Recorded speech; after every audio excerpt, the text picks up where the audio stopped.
President Trump announces plans to federalize D.C. police and bring in the National Guard to help combat crime. Tonight, a White House official tells NBC News National Guard troops are expected to be on the ground in Washington, D.C. tomorrow. Local elected leaders in D.C. have criticized the move, pointing out crime numbers are down.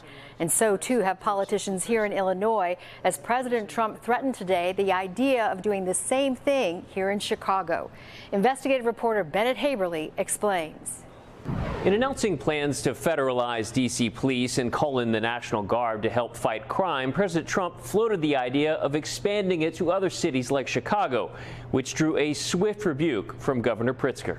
This is Liberation Day in D.C., and we're going to take our capital back. Despite numbers showing crime is actually down in D.C., President Trump claimed the nation's capital was being overtaken by crime and is calling up hundreds of National Guardsmen to help, a plan he said could be replicated in other cities like New York or Chicago. And if we need to, we're going to do the same thing in Chicago, which is a disaster. We have a mayor there who's totally incompetent.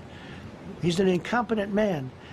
And we have an incompetent governor there. Pritzker's an incompetent. The president's words drew sharp pushback from Governor J.B. Pritzker, who spoke during a back-to-school event Monday. Over the weekend, Pritzker, who's seeking a third term as Illinois' governor, announced on Meet the Press he wasn't ruling out a presidential run in 2028. It's clear to me and to most legal experts that he just does not have the right or ability to do it. Having said that, I've said from the very beginning, I mean, the man was first elected, I have talked about the fact that the Nazis in Germany in the 30s tore down a constitutional republic in just 53 days. It does not take much, frankly, and we have a president who seems hell-bent on doing just that. The governor said a law known as Posse Comitatus Act, a law put into place after the Civil War to ensure the military does not act as police against civilians, precludes the president's actions.